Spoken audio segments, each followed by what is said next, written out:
যদি কেউ আমাদের মুসলমানদের বিরুদ্ধে কোরবানির ভিতরে অ্যাকশন নিতে আসে, আমরা তাদেরকে বলতে চাই, ইব্রাহিম আলাইহিস সালাম যদি আল্লাহকে সন্তুষ্ট করার জন্য নিজের সন্তানের গলায় ছুরি ধরতে পারে, আমরা সেই ইব্রাহিমের সন্তান আল্লাহকে সন্তুষ্ট করার জন্য যদি কোনো দুশমনের গলায় ছুরি ধরতে হয়, আমরা এক পাও পিছপা হব না। ঠিক কিনা বলেন? এজন্য আল্লাহর বিধান নিয়ে কোনো কটূক্তি করা যাবে না। যেখানে আল্লাহর বিধান সেটাই আমরা বাস্তবায়ন করবো। পারবো তো ইনশাআল্লাহ? আসমান যার, জমিন যার, আইন চলবে তার। এই আল্লাহর জমিন আল্লাহর বিধান চলবে। কোনো নাস্তিক মুরতাদের আইন বাংলার জমিনে চলবে না, চলতে দেওয়া হবে না। ঠিক কিনা বলেন?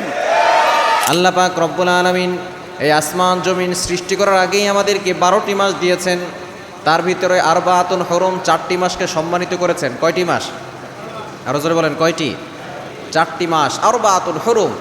তার ভিতরে ধারাবাহিকভাবে 3টি, জিলকদ, জিলহজ আর হচ্ছে মুহররম, আর বাকি একটি হচ্ছে রজব মাস। এই 4টি মাসকে আল্লাহ পাক রব্বুল আলামিন সম্মানিত করেছেন। এই 4টি মাসে আমাদের কিছু করণীয় আছে। বিশেষ করে সকল গুনাহ থেকে আমাদেরকে দূরে সরে আসতে হবে। তার ভিতরে অন্যতম ফজিলতপূর্ণ মাস, এই 4টি মাসের ভিতরেও সবচেয়ে গুরুত্বপূর্ণ এবং ফজিলতপূর্ণ মাস হচ্ছে জিলহজ মাসের প্রথম 10 দিন।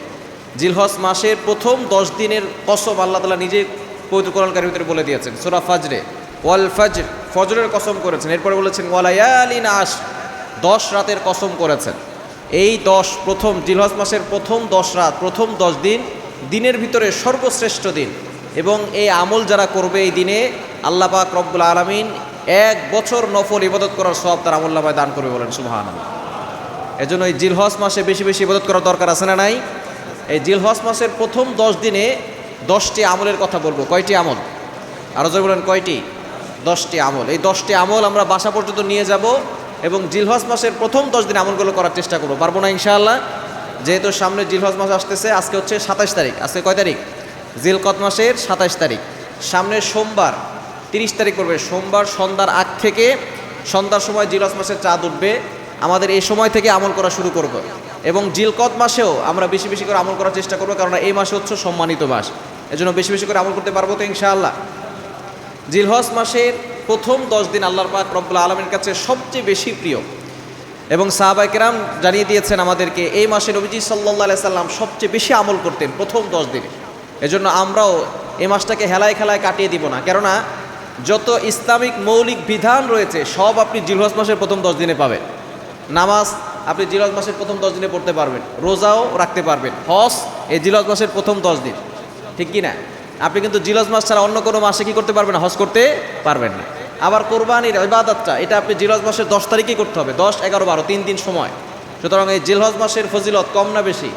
আবার কেউ যদি জাকাত দিতে চায় জিলহজ মাসে জাকাতও দিতে পারবে, কোনো সমস্যা নাই। সুতরাং এই জিলহজ মাসে সব ইবাদত আল্লাহ পাক রব্বুল আলামিন একসাথে দিয়েছেন। সুতরাং এই মাসটা হচ্ছে সম্মানিত মাস। এই মাসে আমরা কি কি আমল করব?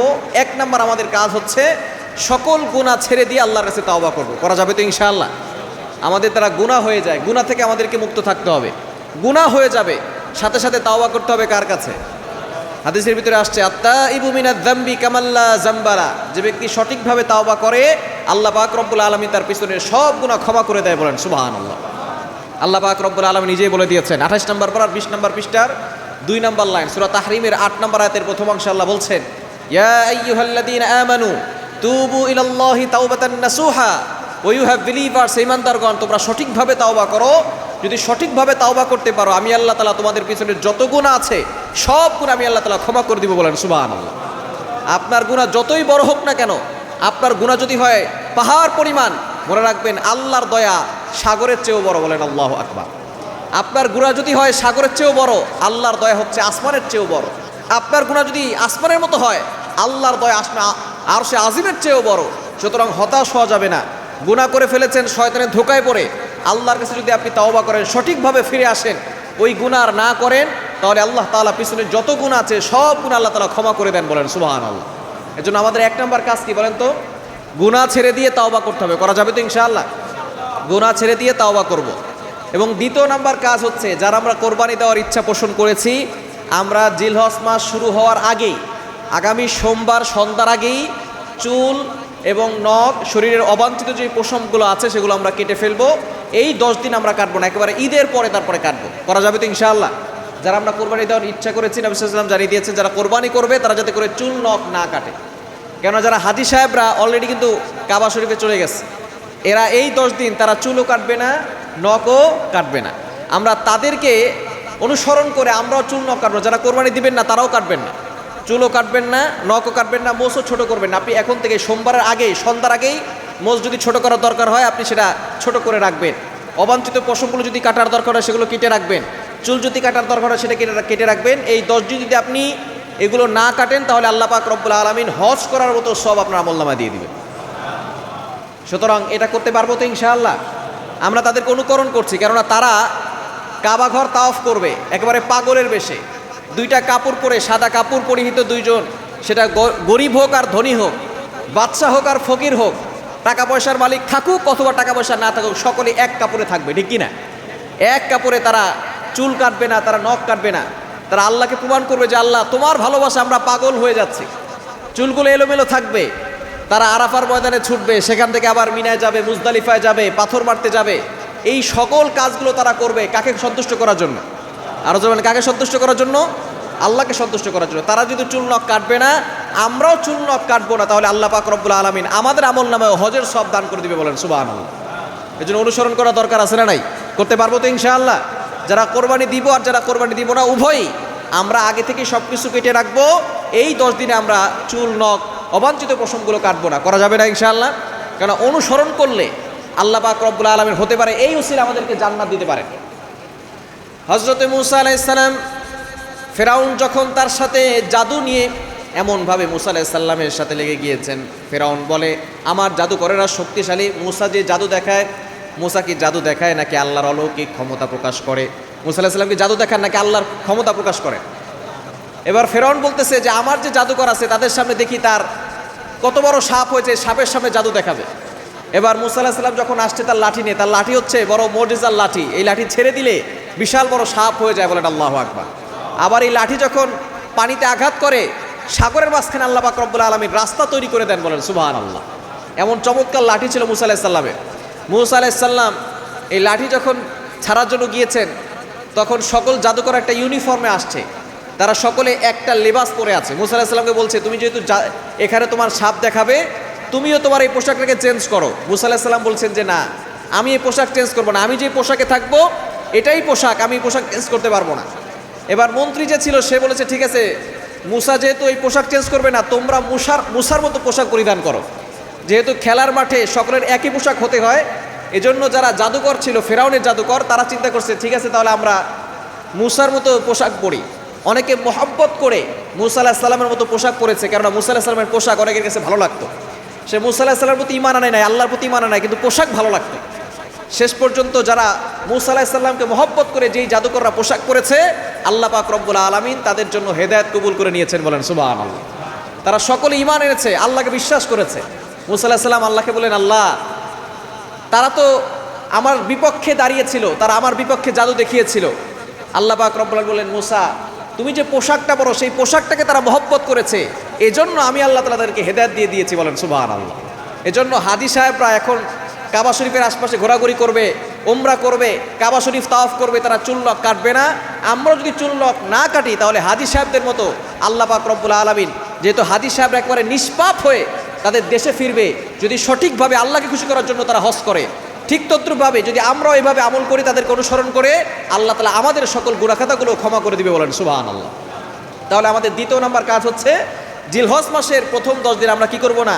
চুল নখ, শরীরের অবাঞ্ছিত পশমগুলো এগুলো আমরা কাটবো না। মনে থাকবো তো ইনশাআল্লাহ। 3 নাম্বার কাজ হচ্ছে জিলহজ মাসের প্রথম 9 দিন আমরা রোজা রাখবো, নফল রোজা। একটা রোজা যদি কেউ রাখে, 1 বছর নফল রোজা রাখার সব আল্লাহ তাআলা তার আমলনামায় দিয়ে দেন। জোরে সোরে বলেন না সুবহানাল্লাহ।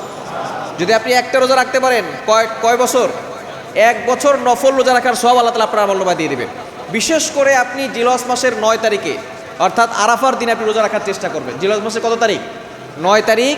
আপনি এই দিন রোজা রাখবেন। নবী সাল্লাল্লাহু আলাইহি ওয়াসাল্লাম জানিয়ে দিয়েছেন সিয়ামু ইয়াউমি আরাফা, আরাফার দিনের রোজা, ইন্নী আহতাসিবু আলাল্লাহ। নবী সাল্লাল্লাহু আলাইহি ওয়াসাল্লাম বলছেন আমি ধারণা করছি যে যদি এই আরাফার দিনের রোজা কেউ রাখে তাহলে তার আগের 1 বছর এবং পরের 1 বছরের গুনাহ আল্লাহ তাআলা ক্ষমা করে দেন।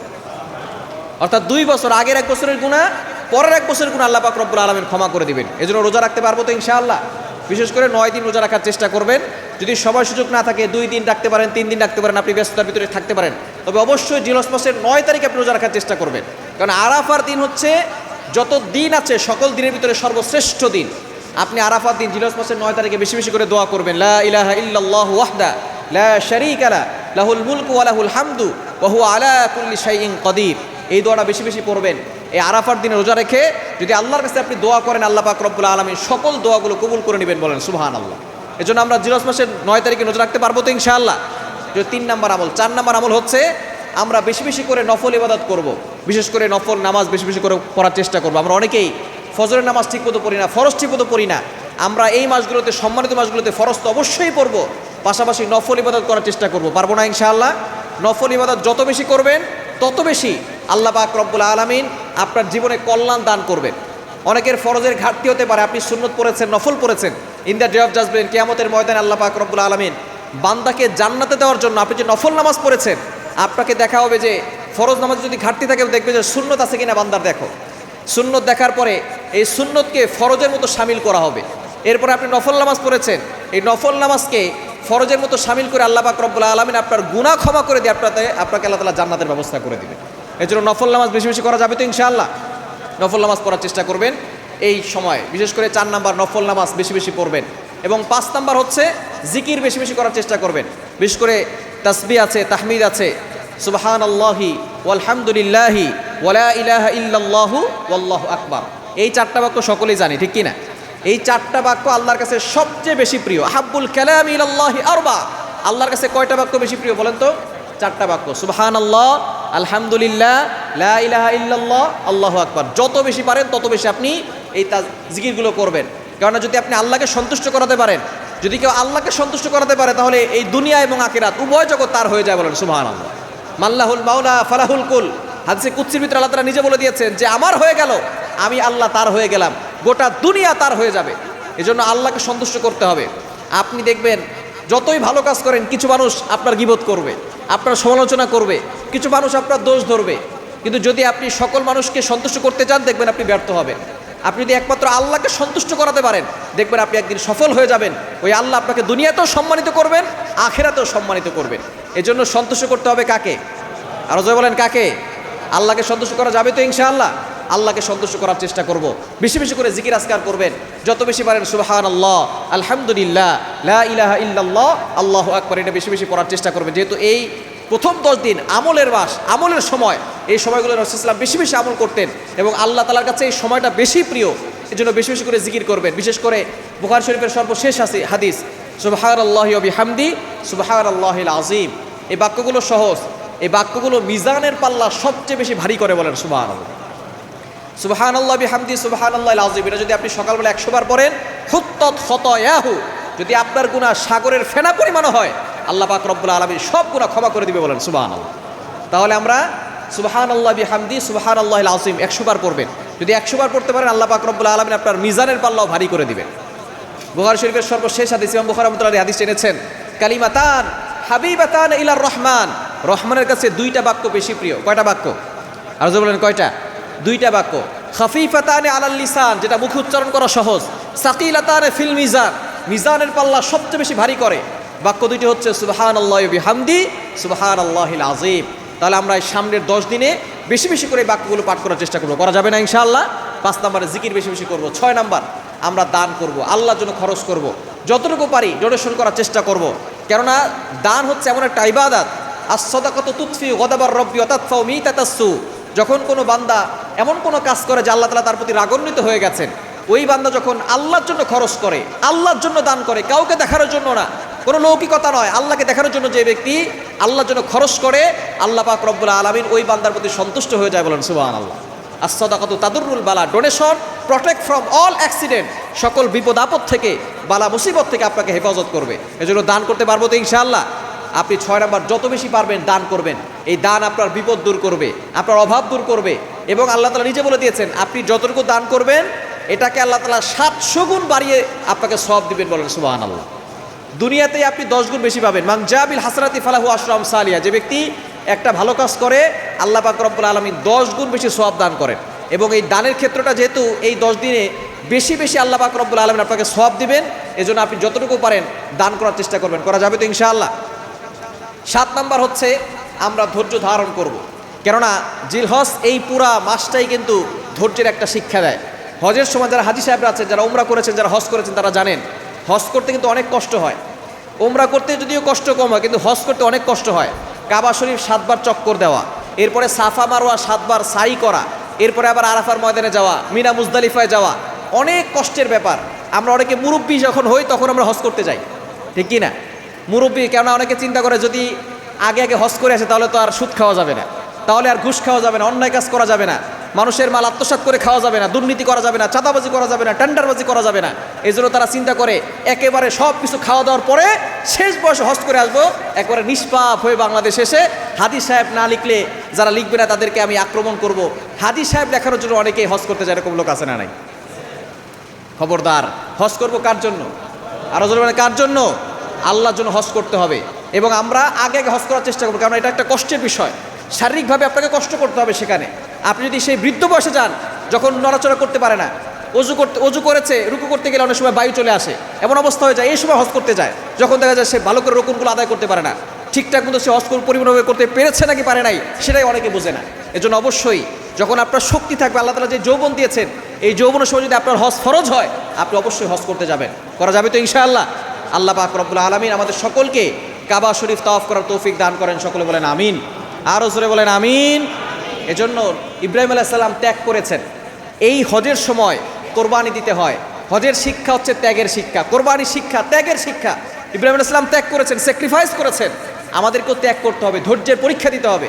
আপনি যেহেতু মুমিন, আপনার উপরে বিপদ আসবে, বালা মুসিবত আসবে, কষ্ট আসবে, কিন্তু ধৈর্য হারা হওয়া যাবে না। ধৈর্য ধারণ করতে হবে কার উপর? আরও জোরে বলেন, কার উপর? আমরা এখান থেকে শিক্ষা নিব, যাতে করে আমরা ধৈর্য ধারণ করতে পারি। করতে পারবো তো ইনশাআল্লাহ? 8 নাম্বার হচ্ছে আমরা বিশেষ করে তাকবীর দিব। আইয়ামে তাশরিকের যে দিনগুলো আছে, জিলহজ মাসের 9 তারিখ থেকে শুরু করে 13 তারিখ আসর পর্যন্ত মোট 23 ওয়াক্ত নামাজে আমরা প্রত্যেক নামাজের পরে একবার আল্লাহু আকবার, আল্লাহু আকবার, লা ইলাহা ইল্লাল্লাহু, আল্লাহু আকবার, আল্লাহু আকবার, ওয়ালিল্লাহিল হামদ, এই তাকবীর দিতে পারবো না ইনশাআল্লাহ? সাহাবায়ে কেরাম জিলহজ মাস শুরু হলেই তারা বাজারে গিয়ে জোরে জোরে বলতো আল্লাহু আকবার, আল্লাহু আকবার, লা ইলাহা ইল্লাল্লাহু, আল্লাহু আকবার, আল্লাহু আকবার, ওয়ালিল্লাহিল হামদ। কেননা এখানে আল্লাহর প্রশংসা আছে, আল্লাহর বরত্বের ঘোষণা আছে। আল্লাহর বরত্বের ঘোষণা দিলে কে খুশি হন বলেন তো? আওয়াজ দিয়ে বলেন, কে খুশি হন? আপনি বাজারে গিয়ে জোরে সোরে বলবেন আল্লাহু আকবার, আল্লাহু আকবার, লা ইলাহা ইল্লাল্লাহু, আল্লাহু আকবার, আল্লাহু আকবার, ওয়ালিল্লাহিল হামদ। এটা বললে হয়তো অনেকে আপনাকে পাগল বলতে পারে। কে কি বললো সেটা আবার দেখার বিষয় নয়, আমি আমার রবকে খুশি করতে চাই, ঠিক কি না? অনেকে হয়তো আপনাকে বলবে পাগল হয়ে গেছে। সাহাবায়ে কেরাম পাগল ছিলেন, আল্লাহর পাগল। আমরাও সে আল্লাহর পাগল হতে চাই, আল্লাহর জমিনে আল্লাহর তাকবীর দিতে চাই, আল্লাহু আকবারের স্লোগান দিতে চাই। এই আল্লাহু আকবারের স্লোগান যদি কারো অন্তরের ভিতরে ভালো না লাগে, বুঝতে হবে তার শরীরের ভিতরে আবু জাহেলের ভাইরাস রয়েছে, ঠিক কিনা বলেন? এই বাংলার জমিনে 95% মুসলমান বসবাস করে, এখানে আল্লাহু আকবার স্লোগান চলবে। যাদের ভালো লাগে না, বাংলাদেশে থাকার দরকার নাই, তুমি দিল্লির দাদাবাবুদের কাছে ফেরত চলে যাও, ঠিক কিনা বলেন? যেন বাংলাদেশে আল্লাহু আকবারের স্লোগান চলবে। আমরা যত বেশি পারি আল্লাহু আকবারের স্লোগান দিব, পারবো তো ইনশাআল্লাহ? আমরা জিলহজ মাস শুরু হওয়ার পর থেকেই আল্লাহু আকবার, আল্লাহু আকবার, লা ইলাহা ইল্লাল্লাহু, আল্লাহু আকবার, আল্লাহু আকবার, ওয়ালিল্লাহিল হামদ, এই বাক্যটা পড়তে পারবো না ইনশাআল্লাহ? বাক্য পড়া যাবে না ইনশাআল্লাহ? এই বাক্য বেশি বেশি পড়বেন। এখানে প্রশংসা কার বলেন তো? আরো জয় বলেন, কার? আল্লাহ পাক রব্বুল আলামিন নিজেই বলে দিয়েছেন। 29 নম্বর পারা 17 নম্বর পৃষ্ঠার 3 নম্বর লাইন সূরা মুদ্দাসসিরের 2-3 নম্বর আয়াতে আল্লাহ তাআলা বলছেন, কুম ফাআনদির ওয়া রাব্বাকা ফাকাব্বির, stand in awe and announce the bounty of your lord, দাঁড়াও, ভীতি প্রদর্শন করো এবং তোমার রবের বরত্বের ঘোষণা দাও। আমরা আমাদের রবের বরত্বের ঘোষণা দিতে পারবো তো ইনশাআল্লাহ? পারা যাবে তো ইনশাআল্লাহ? বিশেষ করে এই জিলহজ মাসে যেহেতু কোরবানির সময়, আমরা জোরে জোরে 5 ওয়াক্ত নামাজের পরে, বিশেষ করে জিলহজ মাসের 9 তারিখ থেকে শুরু করে 13 তারিখ আসর পর্যন্ত মোট 23 ওয়াক্ত নামাজে আমরা প্রত্যেক নামাজের পরেই পুরুষরা জোরে জোরে বলবে আর নারীদেরকে শিখিয়ে দিবেন, তারাও যাতে করে নামাজ শেষ করার পরে আস্তে আস্তে এই তাকবীরগুলো পড়ে। করা যাবে না ইনশাআল্লাহ? হয়তো এখানে ইমাম সাহেব মনে না থাকলে সভাপতি সাহেবের মনে থাকে, সভাপতি সাহেবের মনে না থাকলে সেক্রেটারি সাহেবের মনে থাকে, কোনো একজনের মনে থাকে, সবাই পড়ে, ঠিক কি না? কিন্তু বাসায় তো কেউ বলে না, এই জন্য অনেক সময় মহিলাদের কি মনে থাকে না। এই জন্য সে যেখানে নামাজ পড়ে সেখানে বলে রাখবেন, তার বাম দিকে যাতে করে লিখে রাখে তাকবীর পড়তে হবে। বাম দিকে কি করবে? লিখে রাখবে তাকবীর পড়তে হবে। যখন সে সালাম ফিরাবে আসসালামু আলাইকুম রহমতুল্লাহ, আসসালামু আলাইকুম রহমতুল্লাহ, এখন এখানে দেখবে যে তাকবীর পড়তে হবে, সাথে সাথে সে বলবে আল্লাহু আকবার, আল্লাহু আকবার, লা ইলাহা ইল্লাল্লাহু, আল্লাহু আকবার, আল্লাহু আকবার, ওয়ালিল্লাহিল হামদ। এটা একটা সুন্নাহ, সাহাবায়ে কেরামদের সুন্নাহ, এটা আমরা জিন্দা করবো। পারবো তো ইনশাআল্লাহ? এবং জোরে জোরে মাঝে মধ্যে পড়বেন, বাজারে গিয়ে পড়বেন যে এখন হজের সময় তারা বলতেছে আর তারা আল্লাহর সামনে হাজির হচ্ছে এবং তারা কোরবানি করবে, যারা কোরবানি করবে না, আমরা সকলেই এই তাকবীর দিব। পারবো তো ইনশাআল্লাহ? 8 নাম্বার, আমরা এই তাকবীর বেশি করে দেওয়ার চেষ্টা করব। 9 নাম্বার হচ্ছে যাদের সামর্থ্য আছে তারা হজ করতে যাবে, যাদের অ্যাবিলিটি আছে, সামর্থ্য আছে, হজ করতে যাবেন। আল্লাহ তাআলা আপনাকে সামর্থ্য দিয়েছেন, কাবা ঘর তাওয়াফ করবেন। যদি কারো হজ ফরজ হয় আর যদি সে হজ আদায় না করে, আল্লাহ পাক রব্বুল আলামিন তার জন্য ভয়ঙ্কর শাস্তি রেখেছেন। এজন্য হজ, অনেকে মনে করে আমার কাছে তো টাকা নাই, হজ আসলে টাকা দিয়ে করা যায় না। কোটি কোটি টাকার মালিক হজ করতে পারেন এরকম লোক আছে না নাই?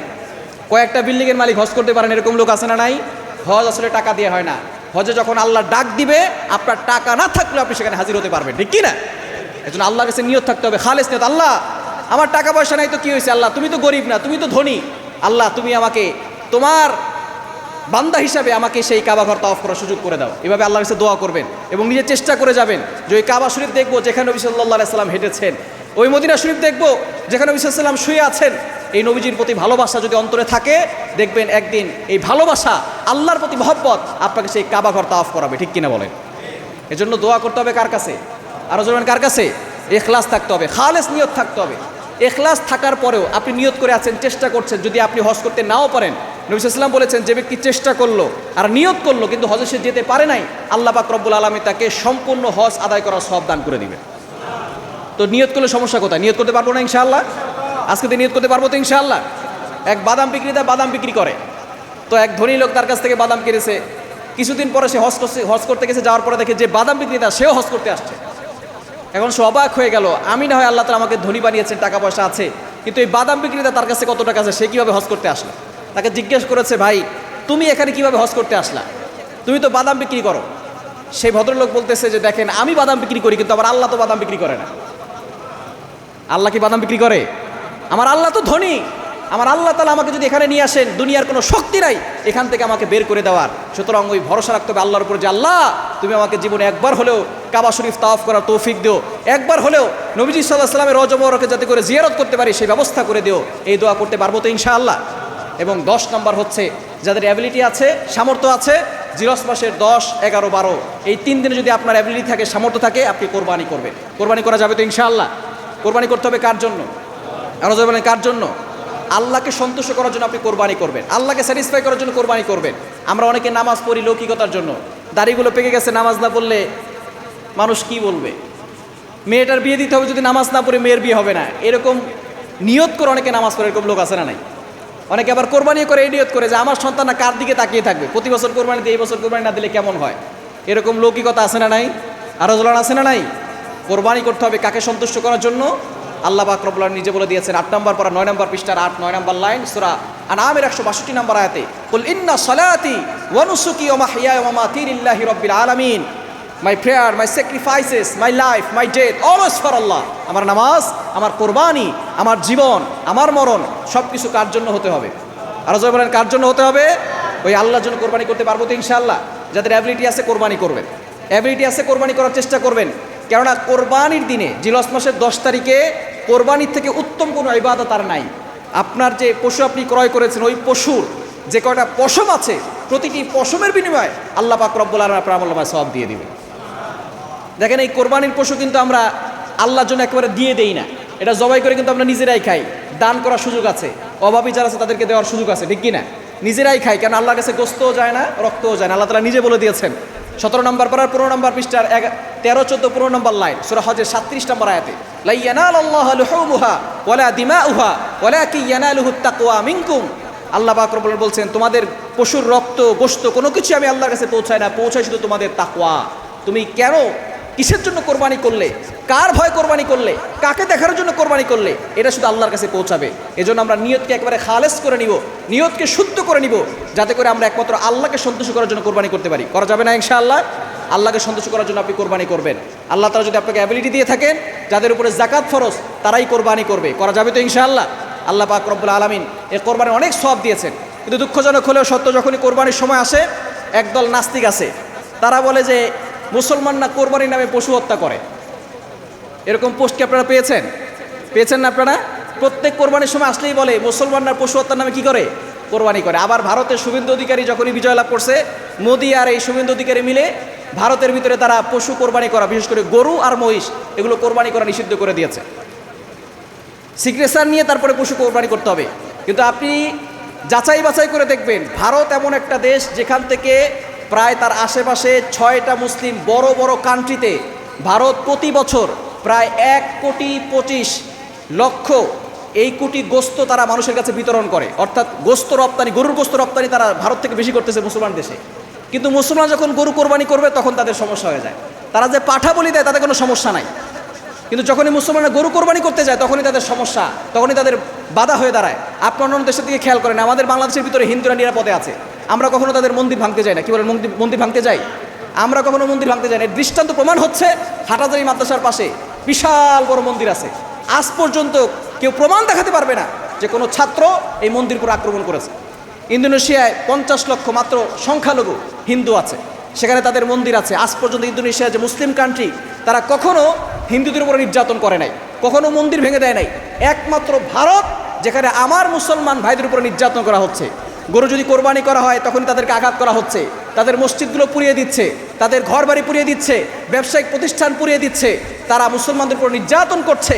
সুতরাং আমরা তাদেরকে বলতে চাই, তোমরা যদি হিন্দুত্ববাদের এক হতে পারো, আমরা সকল মুসলমানরা যদি এক হই, বাংলাদেশের মুসলমান, পাকিস্তানের মুসলমান, এরপরে আফগানিস্তানের মুসলমান যদি এক হয়ে সামনে অগ্রসর হয়, ভারতের এই কাফের মুশরিকরা পালানোর জায়গা খুঁজে পাবে না। ঠিক কিনা বলেন? এজন্য ইমানকে শক্তিশালী করা দরকার আছে না নাই? আর মুসলমান আছে না নাই? ইমানকে শক্তিশালী করতে হবে। আমাদের কোরবানিটা আল্লাহর বিধান। কার বিধান? আর বলেন, কার বিধান? আল্লাহর বিধান। আল্লাহ তাআলা আমাদেরকে সৃষ্টি করেছেন, সে আল্লাহ বলেছেন তোমরা হালাল প্রাণীর গোশত খাও। যদি আল্লাহ তাআলা আমাদেরকে অনুমতি দিয়ে থাকেন তাহলে আমাদের হালাল প্রাণীর গোশত খেতে সমস্যা কোথায়? আমাদের হালাল প্রাণীর গোশত খেতে সমস্যা কোথায়? কিন্তু যারা এই ধরনের কথা বলে পশু কোরবানি করা হচ্ছে, কোরবানির নামে পশু হত্যা করা হচ্ছে, তারাও দেখবেন চিকেন না খেলে তাদের পেটের ভাত হজম হয় না। তারা ডাইনিংয়ে বসে মুরগি খাচ্ছে, তারা খাসি খাচ্ছে, এতে কোনো সমস্যা নাই। সমস্যা শুধু কোথায়? মুসলমানরা কেন পশু কোরবানি করবে? তাদের পাঠা বলিতে তাতে কোনো সমস্যা হয় না। এবং তাদের হিন্দু যেই গীতা আছে সেখানে তারা এমনভাবে লিখেছে যে যদি দেবতার নামে পাঠা বলি দেওয়া হয় তাহলে দেবতাও খুশি হবে, এবং যে এটা কোরবানি করবে, পাঠাকে বলি দিবে, সে স্বর্গে চলে যাবে। তো তাদের ধর্ম এটা আছে, তারা সেখানে শুধু মুসলমানদের গরু কোরবানি করা নিষিদ্ধ করেছে, মহিষ কোরবানি করা নিষিদ্ধ করেছে, পাঠা বলি দেওয়া কিন্তু তারা নিষিদ্ধ করে। বুঝতে হবে, তারা জাতে মাতাল হলেও তালে ঠিক আছে। মুসলমানদের তারা নির্যাতন করছে, তারা ষড়যন্ত্র করছে। আমাদের কিছু বাংলাদেশি মুসলিমরা এই কথা বলে যে মুসলমানরা কোরবানির নামে পশু হত্যা করে। অনেকে বলে যে আমার পশু কোরবানি করতে মায়া লাগে। যদি আল্লাহ তাআলা বিধান দিয়ে থাকেন অবশ্যই সেটা করতে হবে, এটা করার দরকার আছে না নাই? অনেকে বলে যে হুজুর এটা কেন করতে হবে? এক নম্বর কথা হচ্ছে আল্লাহ তাআলা বিধান দিয়েছেন, আমরা করব। দ্বিতীয় নম্বর কথা হচ্ছে, একটা হচ্ছে ভেজ খাবার, একটা হচ্ছে নন ভেজ খাবার। ভেজ খাবার মানে হচ্ছে ভেজিটেবল, সবজি খাবার। সবজি খাবার খেয়ে অনেকে বাঁচতে পারে, আপনি ঘাস লতা পাতা শাক সবজিগুলো খেয়েও বাঁচতে পারেন। তবে নন ভেজ আপনাকে খেতে হবে, কেননা এমন অ্যাসিড আছে এটার ভিতরে যেটা মাংসের ভিতরে পাওয়া যায়, এই শাকসবজির ভিতরে আপনি পাবেন না। দেখবেন আল্লাহ পাক রব্বুল আলামিন গরুকে সমান দাঁত দিয়েছেন। কি দাঁত? সমান দাঁত দিয়েছেন, যার কারণে গরু ঘাস লতাপালা চিবিয়ে খায় এবং সেটা তার জন্য হজম হয়। কিন্তু আল্লাহ পাক রব্বুল আলামিন হিংস্র প্রাণী, মাংসাশী প্রাণী চিতাবাঘ, একে আল্লাহ তাআলা সমান দাঁত দেন নাই, তাদেরকে সুচালু দাঁত দিয়েছেন। কি দাঁত দিয়েছেন?